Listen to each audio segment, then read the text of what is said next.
Okay, let's fucking rip up here.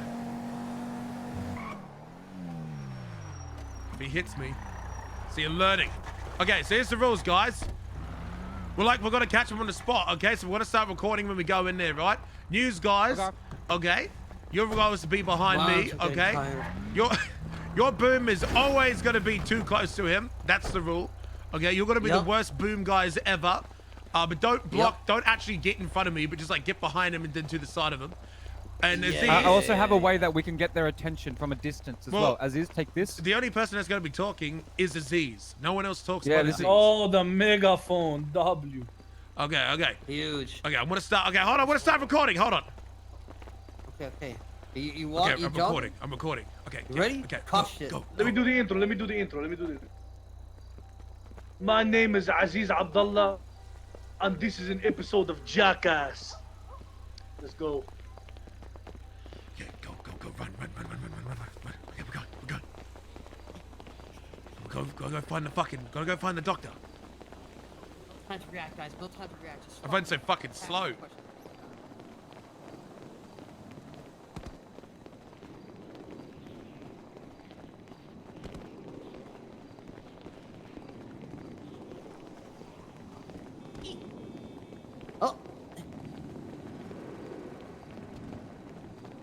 Hey, hello guys. Hey. I just need a quick interview over here. With me right now, doctor. With me right now, please. Over here. Yes, sir. Bang boy news. Okay. All right. Bang boy Couple questions for you, doctor. How are you doing today? First and foremost, how are you doing today? Watch out. Oh, I'm doing all right. It's been a pretty slow evening here tonight. So what's going on? Good. My name is Aziz Abdullah. I'm with Bang Boys Media Group, and I'd like to ask you a set of questions. I'd like to start off nice and simple, but tell me, what are your thoughts about the PD forcing the EMS to become suicide bombers on Sanguine Island? Well, unfortunately, I didn't know that was a thing. But if the PD did force an EMS to be a suicide bomber, that sounds like a war crime to me, and I'd be against that. Agreed. Next question. Can you explain why you allow the PD to control the EMS? Why you guys allow that? You're saving their lives every day. You're going out of your way to help them, but yet it seems like they hold the control over you. I wasn't aware that the PD controlled the EMS, given the PD, EMS, and doctors are all separate entities, all things considered. Now, if there is any amount of control, there's nothing the doctors can really do, because we do have a duty to help anybody that comes in here, hurt or otherwise. So, if a cop comes in here or EMS and they're injured, I want to help them out. I can't, hold that care hostage to say don't control the EMS. Understandable. If you don't believe that they are controlled, then why didn't the EMS back down and ignore or deny the request from the PD to fight in the war and even to strap C4s to them? Why do you think the EMS should sit there and take it, or you think they try to deny? Explain that to me a little. I wasn't there, so I can't really say. I know that when you put people in stressful situations, they don't always think clearly. So sometimes a decision made in the heat of the moment, when you look back on it, you probably do it a different way. I'm sure with the fallout, given whatever happened there, these folks all are looking back and saying, man, I wish I did that different.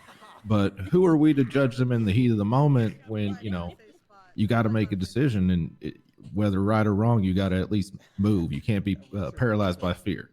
In a sense, but let's say, for example, the chief of the police department had asked you to do that act of strapping a C4 to you and going in. Would you have backed down from that, or would you have succumbed and listened to him? Well, first of all, if it was a direct order from you.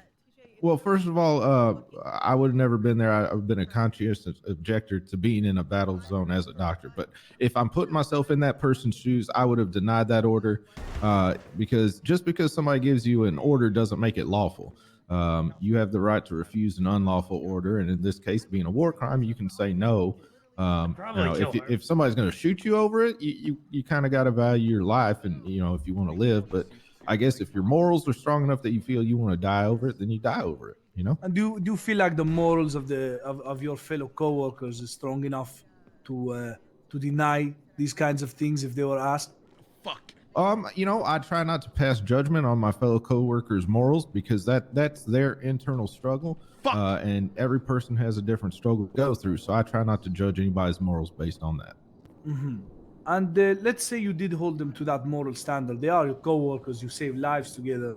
Then would it be fair to suspect foul play from the police department? Maybe holding up the EMS, pointing a gun at them, or threatening to charge them with treason for not going in there? I mean that's really hard to say because again, I wasn't there. I'm not in that position, so you know I don't really have a comment on that until I'm in that position myself. Because I could say one thing right now, but until I'm there with in the heat of the moment, you know, I could make a different decision and regret it later. So I you know, it's hard to say. And why did the Nicholas Simone resign from the hospital? Did he disagree with some of the things that the police was doing to his workers here? And what are his plans going forward, if you know? I really don't know. You know, I've never personally spoke to Mr. Simone. From what I understand, he resigned due to some disagreements. I think with the doctors being present, but I'm not exactly sure. Like I said, I haven't spoke to him. I didn't get a direct release on the exact reason he left, so I just know he has resigned from the board of directors here at the hospital. Listen, I got some pussy for. And do you think that's a fair decision for him to make? I mean, in it's situations like this? it's his decision as both a businessman and a supporter of the hospital. If he feels he's best served by not being on the board of directors, then you know that's his choice. Understandable. Everybody has to make their stand one way or another. And final question for you today. Why are you so fucking handsome, man? Well, you know, it's the haircut. All truth be told, I don't know if you're Okay, let's familiar go. with. All right. Thank you so much for your time today. We got many interviews to conduct. You have a wonderful day. Thank you, guys. To the prison. To the prison. Media.